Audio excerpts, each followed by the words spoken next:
할렐루야. 오늘도 하나님의 은혜와 축복이 여러분과 여러분의 가정에 충만하시기를 주님의 이름으로 축원을 드립니다. 네, 함께 옆에 사람하고 인사하겠습니다. 엄지척 인사하겠습니다. 당신이 최고입니다. 부의하면서 승리합시다. 세 손가락 세상에서 승리합시다. 네 손가락 사랑합니다. 하이파이브 하면서 오늘도 화이팅 합시다. 감사합니다. 내일 7월 8월 말씀 주제가 다시 뜨겁게 영성의 계절, 지친 영혼을 회복하고 믿음으로 다시 비상하라라는 말씀을 통해서 함께 은혜를 받고 있는데, 오늘은 세 번째 주간으로 말씀의 뿌리를 내리라, 시편 1편의 말씀을 통해서 말씀의 뿌리를 내리라 라는 말씀으로 함께 은혜를 받기를 원합니다. 한번 따라하겠습니다. 말씀의 뿌리를 내리자. 말씀의 뿌리를 내리자. 예, 어느 여름 강한 태풍이 지나간 뒤에 동네를 보니까 쓰러진 나무들이 있었습니다. 겉은 멀쩡해 보이는 한 나무가 이렇게 쓰러져 있는데, 보면 이게는 뿌리가 거의 없는 그런 상태의 모습을 보게 됩니다. 반면에 옆에 있는 나무는 같은 나무는 아니지만 프라타스 나무인데 끄떡하지 않고 이렇게 있었습니다. 왜 그랬을까요? 그것은 뿌리가 깊었기 때문입니다. 우리의 삶도 이와 같습니다. 고난과 시험의 바람이 불어올 때 무엇에 뿌리를 내리고 있느냐에 따라서 우리의 삶이 흔들릴 수도 있고 굳건히 설 수도 있습니다. 오늘 이 시편 1편의 말씀은 우리에게 복 있는 사람이 누구인지를 가르쳐주고 어떻게 하면 그 복을 누릴 수 있는지를 분명하게 보여줍니다. 바로 말씀에 뿌리를 깊이 내린 사람만이 흔들리지 않고 열매를 맺는 삶을 살아갈 수 있습니다. 이 시간 우리가 어떻게 말씀의 뿌리를 내려야 하는지를 살펴보면서 함께 은혜를 받기를 원합니다. 오늘 말씀에 보면 복 있는 사람은 말씀을 즐거워한다라고 말씀합니다. 1절에 보면 복 있는 사람은 악인들의 꾀를 따르지 아니하며 죄인들의 길에 서지 아니하며 오만한 자들의 자리에 앉지 아니하고 오직 여호와의 율법을 즐거워하여 그의 율법을 주야로 묵상하는도다라고 말씀합니다. 이 시편 1편은 사실 성경 전체의 서론이자 우리가 추구해야 할 복 있는 삶의 기준을 제시합니다. 그래서 1절에서는 악인의 길에 대해서 이야기합니다. 악인들의 꾀를 따르지 않고 죄인들의 길에 서지 아니하고 오만한 자들의 자리에 앉지 아니하고 복 있는 사람은 오직 여호와의 율법을 즐거워하며 그의 율법을 주야로 묵상한다라고 말씀합니다. 복 있는 사람은 첫째, 하나님의 말씀을 즐거워한다라고 말씀합니다. 여기서 말하는 여호와의 율법은 단순히 어떤 법전, 십계명만 의미하는 게 아니라 하나님의 모든 말씀을 의미합니다. 모든 성경은 하나님의 감동으로 된 것으로 교훈과 책망과 바르게 함과 의로 교육하기에 유익하다고 했습니다. 그래서 우리가 가지고 있는 성경 창세기부터 요한계시록까지 신구약 전체 66권 전체를 말씀하고 있는 것입니다. 이 말씀을 어떻게 한다고요? 즐거워한다라고 말씀합니다. 여기서 즐거워한다는 것은 단순히 감정적인 기쁨의 태도를 넘어서 이 말씀에 대한 내적인 기쁨과 갈망, 그리고 그 말씀을 최고의 가치로 여기는 태도를 즐거워한다라는 표현을 하고 있는 것입니다. 그래서 진정한 신앙인은 하나님의 말씀을 부담이나 또 억압으로 여기지 않습니다. 오히려 그 말씀 속에서 생명과 자유를 발견하고 기쁨으로 받습니다. 세상에 수많은 조언과 또 기준이 있지만 그것들보다 하나님의 말씀을 최우선으로 삼는 자세가 말씀을 즐거워하는 태도입니다. 요즘 새벽에 에스겔 말씀을 보고 있는데 에스겔에게 하나님께서 두루마리 책을 주게 됩니다. 그런데 에스겔이 그 두루마리 책을 먹는 장면이 나옵니다.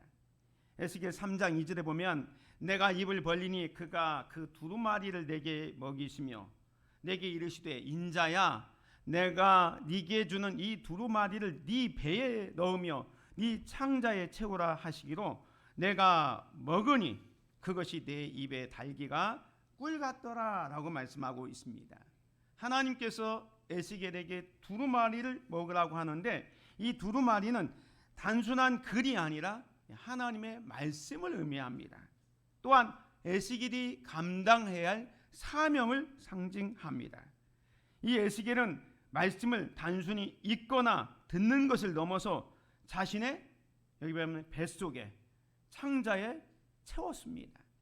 그래서 삶 전체에 채우는 경험을 하게 되는데 놀라운 것은 그 말씀이 입에서 달기가 꿀 같더라라고 고백하고 있습니다.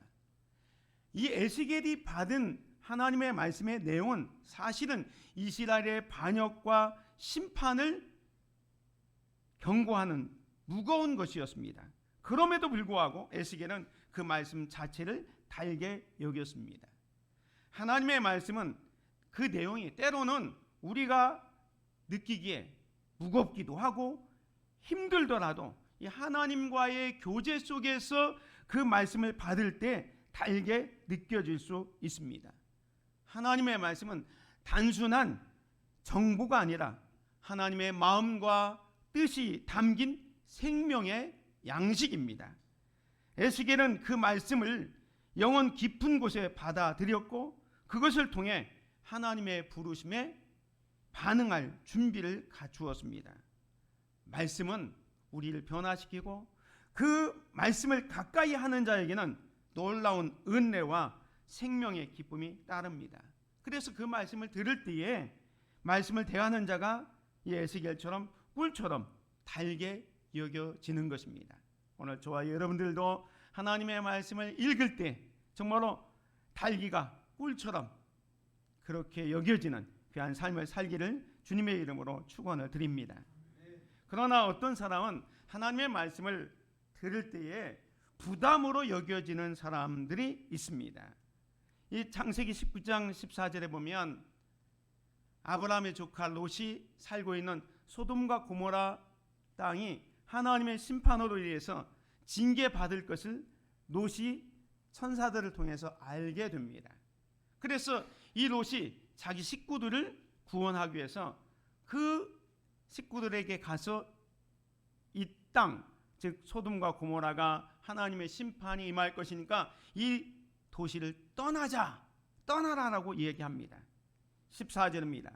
롯이 나가서 그의 딸들과 결혼할 사위들에게 말하여 이르기를 여호와께서 이 성을 멸하실 터이니 너희는 일어나 이곳에서 떠나라 하되 그의 사위들은 뭘로 여겼습니까? 하나님의 말씀을 농담으로 여겼습니다. 하나님의 말씀을 생명처럼 여기지 않고 가볍게 흘려보낸 것입니다. 이 롯의 사위들은 인생의 가장 결정적인 순간에 말씀의 무게를 깨닫지 못했습니다. 그 결과 구원의 기회를 잃고 말았습니다. 하나님의 말씀은 결코 가벼운 조언이 아니라 생명을 좌우하는 진리입니다. 오늘날 우리도 이 롯의 사위들과 같은 태도를 가질 수도 있습니다. 우리가 하나님의 말씀을 들을 때 좋은 말씀이네 하고 그냥 흘려보낼 수 있다는 겁니다. 또 말씀을 들어도 당장 내 삶에 어떤 변화가 없으니까 그 말씀을 진지하게 받아들이지 않을 때가 많습니다. 하지만 하나님의 말씀은 언제나 심판과 구원을 동시에 포함하고 있습니다. 때문에 우리에게 선택을 요구하는 이 하나님의 말씀을 우리가 농담으로 여기지 말고 진지하게 받아들여야 할 것입니다. 사랑하는 성도 여러분, 하나님의 말씀에 대한 태도가 중요합니다. 그것을 내 삶의 우선순위로 받아들이고 있는지를 생각해 보시기 바랍니다. 우리는 혹시 하나님의 말씀을 들을 때에 이 롯의 사위들처럼 농담처럼 가볍게 대하고 있지는 않습니까? 매일 말씀을 통해서 하나님께서 경고하시는 말씀과 위로와 또는 때로는 명령하고 약속의 말씀들을 우리는 무겁게 그리고 진실하게 받아들이는 태도를 길러야 합니다. 말씀 앞에 서는 나의 이 마음 자세가 이 본문에 나오는 롯의 사위들처럼 되지 않기를 우리 삶을 경계해야 할 것입니다.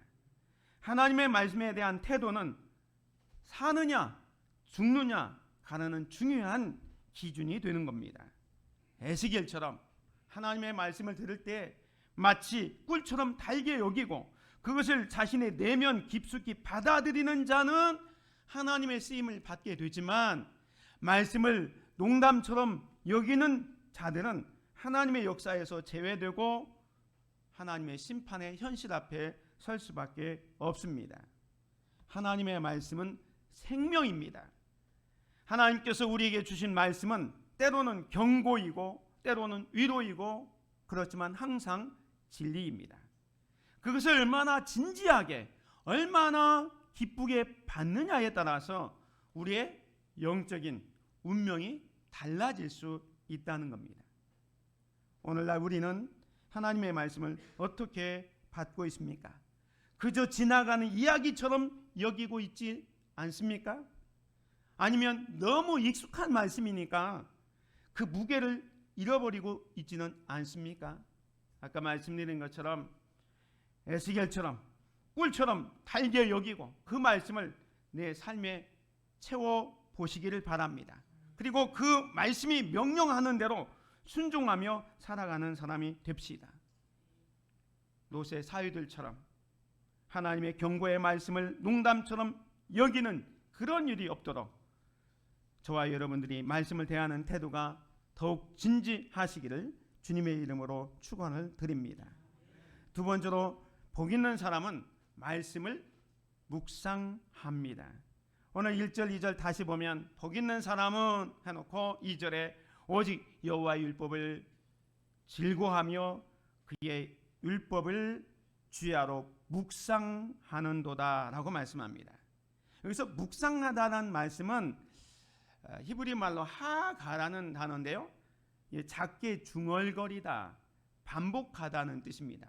이건 마치 소가 풀을 먹으면 그 입에서 막 되새김질을 여러 번 하지 않아요? 그것처럼 말씀을 마음에 품고 반복해서 생각하며 곱씹는 태도가 묵상이라는 단어입니다.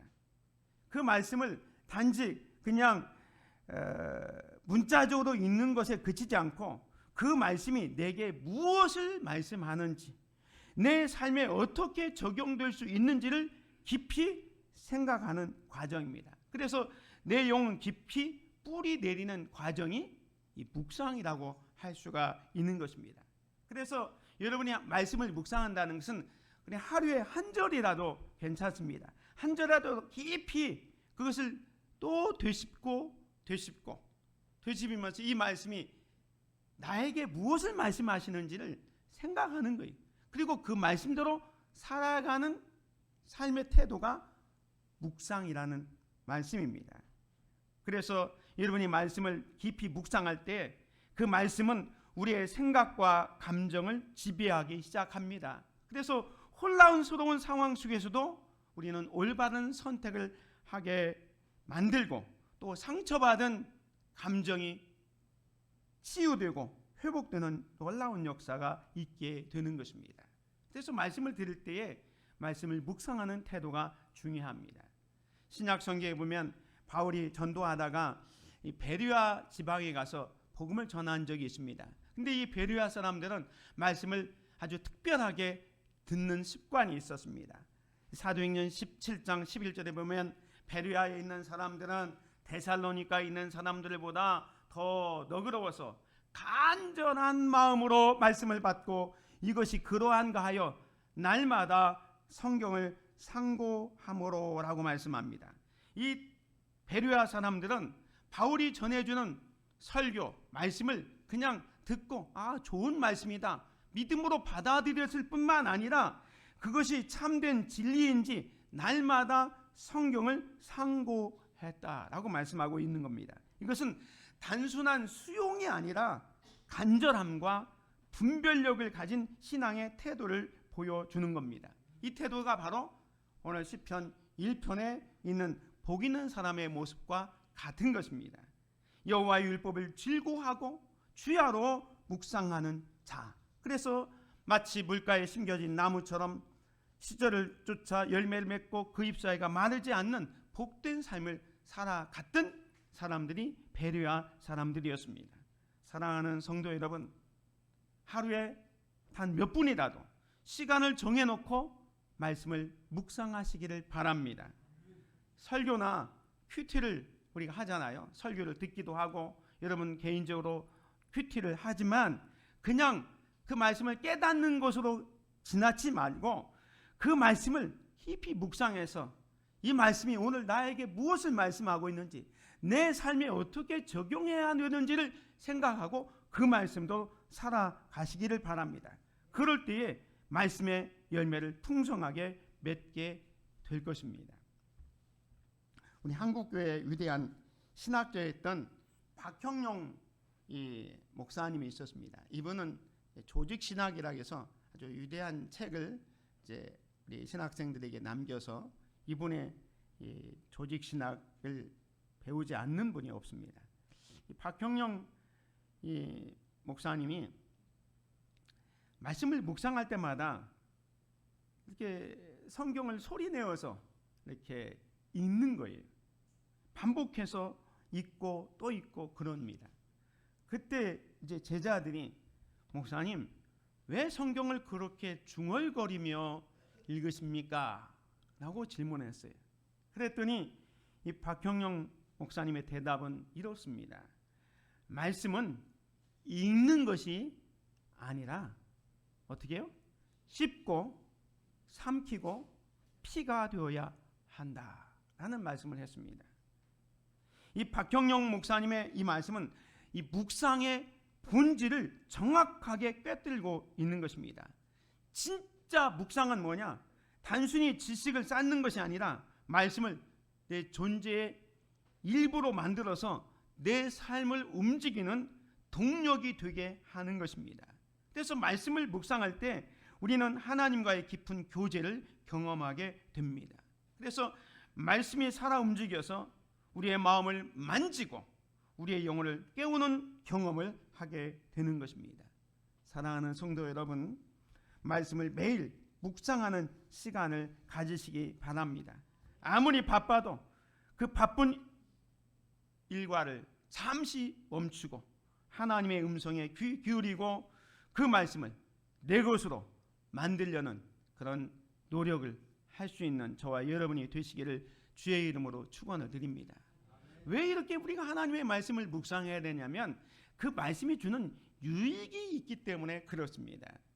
우리가 유익이 많이 있지만 제가 그냥 119편 시편 119편이 성경에서 가장 긴 장이잖아요. 근데 말씀에 대한 내용을 그렇게 길게 설명하고 있습니다. 그래서 이 말씀이 주는 유익을 이 119편을 중심으로 5가지를 뽑아봤어요.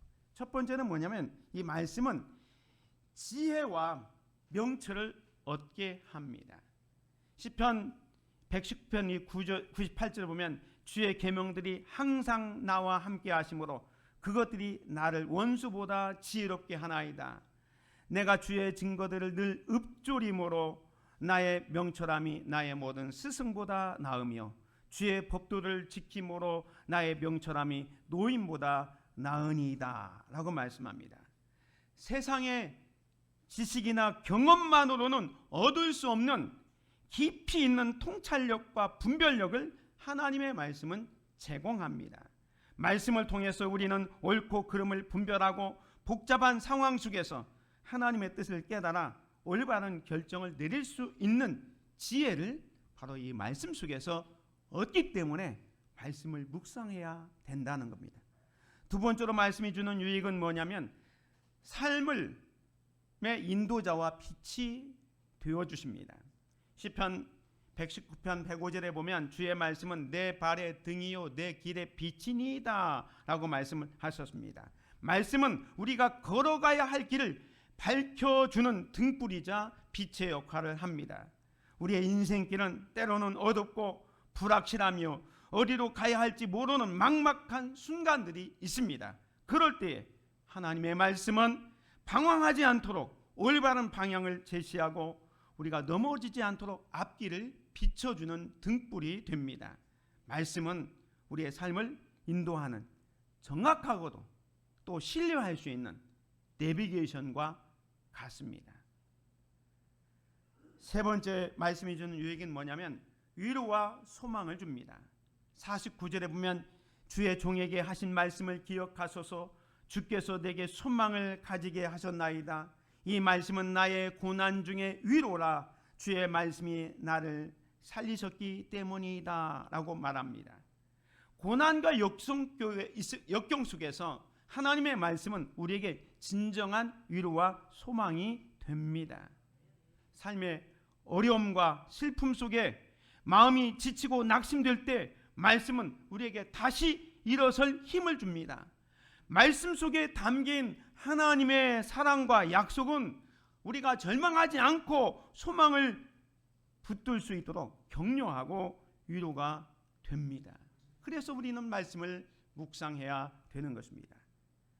네 번째로 말씀이 주는 유익은 죄로부터 보호하고 순결하게 합니다. 9절에 보면 청년이 무엇으로 그의 행실을 깨끗하게 하리까 주의 말씀만 지킬 따름이니이다 라고 했습니다. 또 밑에 11절에 보면 내가 주께 범죄하지 아니하려 하여 주의 말씀을 내 마음에 두었나이다 라고 말씀합니다. 말씀이 우리를 죄로부터 멀게 하고 순결한 삶을 사도록 돕는다는 겁니다. 말씀은 우리의 양심을 깨우고 죄의 유혹 앞에서 경고등을 켜주며 우리가 거룩한 삶을 살아가도록 인도합니다. 그래서 말씀을 품고 살아갈 때 우리는 죄악된 길로 빠지지 않고 하나님 보시기에 합당한 삶을 살아갈 수 있게 되는 것입니다. 마지막 다섯 번째로 말씀의 궁극적인 목적은 뭐냐면 우리에게 생명을 줍니다. 그리고 살아갈 힘을 줍니다. 25절에 보면 내 영혼이 진토에 붙어 싸우니 주의 말씀대로 나를 살아나게 하소서. 이 말씀의 궁극적인 목적은 뭐냐면 우리의 영혼의 삶을 살리는 겁니다. 영적인 생명과 삶을 살아갈 힘을 불어넣어 주는 겁니다. 말씀은 죽어가는 영혼을 살리고 무기력한 삶의 활력을 불어넣습니다. 말씀 속에 담긴 하나님의 능력은 우리가 매일 삶을 믿음으로 살아갈 수 있는 원동력이 되고 또 영원한 생명으로 인도하는 길이 되는 겁니다. 그렇기 때문에 이 말씀을 우리가 즐거워하고 묵상하는 겁니다. 말씀을 사랑하고 즐거워하며 그것을 끊임없이 되새기는 삶은 곧 복된 인생의 열쇠입니다. 우리는 말씀을 듣는 것에서 그치지 않고 말씀을 묵상하고 확인하며 삶에 적용하는 것의 중요함을 깨달아야 합니다. 신앙은 단회적인 감정이나 분위기에 좌우되는 것이 아니라 매일 말씀 앞에서는 지속적이고 또 의도적인 삶에서 자라나게 되는 것입니다. 이렇게 말씀을 즐거워하고 묵상하는 사람이 바로 말씀의 뿌리를 내는 사람입니다. 그런 사람은 열매를 맺게 됩니다. 3절은 같이 한번 읽습니다. 시작. 그는 시냇가에 심은 나무가 철을 따라 열매를 맺으며 그 잎사이가 마르지 아니함 같으니 그가 하는 모든 일이 다 형통하리로다. 여기 그는 누굽니까? 복 있는 사람, 여호와의 말씀을 즐거워하고 그 말씀을 묵상하는 그 사람은 마치 시냇가에 심은 나무가 철을 따라 열매를 맺으며 그 잎사이가 마르지 아니함 같으니 그가 하는 모든 일이 다 형통하리로다 라고 말씀합니다. 여기 시냇가에 심은 나무는 뭡니까? 늘 풍성한 수분을 공급받아서 가뭄에도 마르지 않는 그리고 제때 열매 맺는 나무를 말하고 있습니다. 마찬가지로 오늘 저와 여러분들이 말씀에 깊이 뿌리내는 사람은 어떤 환경이나 어려움 속에서도 흔들리지 않습니다. 그는 계절을 따라 열매를 맺는 삶을 살아가는데, 이 계절을 따라 열매를 맺는다는 것은 때를 따라 하나님의 은혜를 경험한다는 것을 말씀하고 있습니다. 이것은 단순히 어떤 세상적인 성공만을 의미하는 것이 아니라 영적, 인격적, 또 모든 하나님의 관계에서 풍성한 삶을 말씀해 주고 있는 것입니다. 이렇게 말씀을 읽고 듣기는 자가 예수님께서 말씀하기를 지혜로운 자라라고 말씀합니다. 예수님께서 마태복음 5장, 6장, 7장 산상수훈의 말씀을 하시면서 결론이 말씀이 뭐냐면 이 말씀을 듣고 지켜 행하라 라고 말씀합니다. 그래서 그러므로 누구든지 나의 이 말을 듣고 행하는 자는 그 집을 반석 위에 지은 지혜로운 사람 같으리니 비가 내리고 창수가 나고 바람이 불어 그 집에 불이 치되 무너지지 아니하나니 이는 주초를 반석 위에 놓은 까닭이요 라고 말씀하고 있습니다. 말씀을 듣고 깨닫고 행하는 자가 마치 그 반석 위에 집을 짓는 사람과 같다고 그랬습니다. 반면에 말씀을 듣고도 깨닫지 못하고 행하지 않는 사람은 어리석은 사람과 같아서 마치 모래 위에 집을 짓는 사람과 같다. 그래서 비가 나고 또 창수가 나고 바람이 불면 무너진다라고 말씀하고 있습니다. 이 말씀을 마태복음에서는 예수님께서 이렇게 말씀합니다. 예수님께서 씨를 뿌리는 비유, 4종류의 밭에 말씀하면서 마지막 좋은 땅, 옥토에는 이렇게 말씀합니다. 좋은 땅에 뿌려졌다는 것은 말씀을 듣고 깨닫는 자니 결실하여 어떤 것은 100배, 어떤 것은 60배, 어떤 것은 30배가 되느니라 하시더라 라고 말씀하고 있습니다.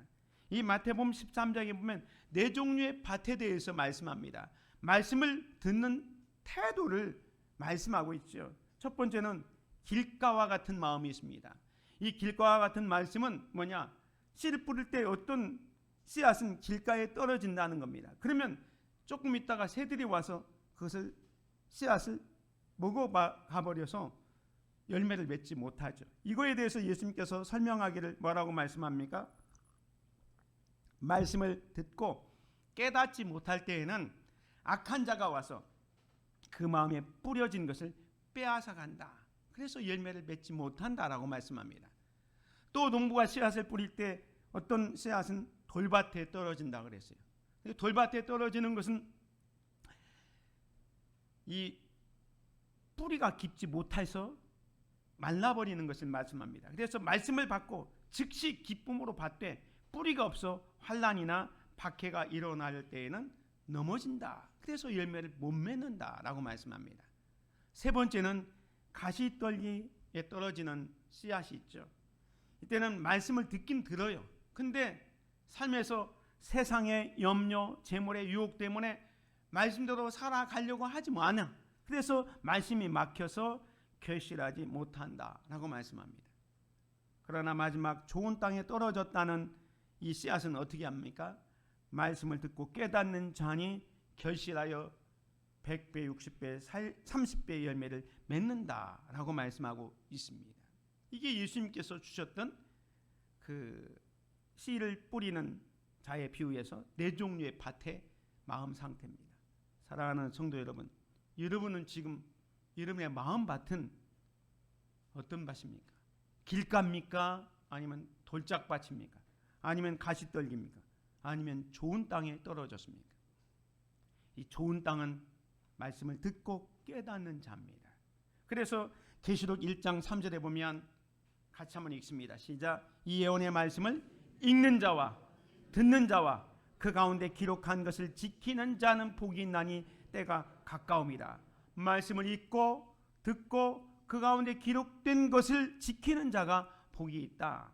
그래서 오늘 3절에도 보면 시냇가에 심겨진 나무처럼 철을 따라 열매를 맺고 잎사귀가 마르지 아니함 같다라고 말씀하고 있습니다. 너는 시냇가에 심은 나무라 하나님의 말씀 안에 믿음 뿌리 내리고 주의 뜻대로 항상 살리라. 이 찬양을 너는 대신 나는이로 같이 바꾸어서 함께 같이 찬양하겠습니다. 시작. 나는 시냇가에 심은 나무라 하나님의 말씀 안에 믿음 뿌리 내리고 주의 뜻대로 항상 살리라. 아멘. 여러분의 삶이 시냇가에 심겨진 나무처럼 하나님의 말씀을 즐거워하고 주야로 묵상하는, 그래서 아름다운 열매를 풍성히 맺기를 주님의 이름으로 축원을 드립니다. 순종은 복의 완성입니다. 우리는 말씀을 단지 지식으로 쌓아두는 것을 넘어서 우리의 삶 속에서 실천하고 순종해야 합니다. 그럴 때 우리는 세상의 어떤 풍파에도 흔들리지 않는 견고한 믿음의 집을 짓게 될 것이며 하나님께서 약속하신 모든 복을 누리며 그 안에서 진정한 형통함과 생명의 풍성함을 경험하게 될 것입니다. 오늘 여러분의 마음밭은 어떤 상태인가요? 그리고 그 밭에 떨어진 하나님의 말씀을 지금 어떻게 가꾸어 가고 계십니까? 말씀이 나를, 우리를, 이 여름을 살리게 할 수 있습니다. 이번 여름 영적인 갈급함 속에서 우리는 무엇을 해야 할까요? 첫 번째로 말씀을 즐거워하십시오. 말씀을 묵상하십시오. 말씀의 뿌리를 내리는 삶을 결단하십시오. 말씀은 우리의 영혼을 살리고 우리의 삶을 아름답게 가꾸어 나갈 것입니다. 아멘. 은혜로우신 아버지 하나님, 감사와 찬양을 드립니다. 오늘 저에게 귀한 말씀을 주셨사오니 오늘 주신 말씀처럼 우리가 시냇가에 심겨진 나무처럼 말씀을 즐거워하고 밤낮으로 묵상하는 삶을 살아갈 수 있도록 은혜를 베풀어 주시옵소서. 그래서 태풍에 쓰러진 뿌리가 얕은 나무처럼 세상의 어떤 풍파에도 흔들리는 그런 삶이 아니라 우리의 영혼이 주의 말씀 앞에 깊이 뿌리를 내려 어떤 환난과 시련 앞에서도 흔들리지 않는 삶을 살아갈 수 있도록 은혜를 베풀어 주시옵소서. 성령님이 함께해 주심으로 말미암아 우리의 삶이 열매 맺는 삶, 하나님이 축복해 주시는 삶을 살아갈 수 있도록 은혜와 사랑과 축복으로 함께하여 주시옵소서. 감사드리며 우리 주 예수 그리스도의 이름으로 기도드립니다. 아멘.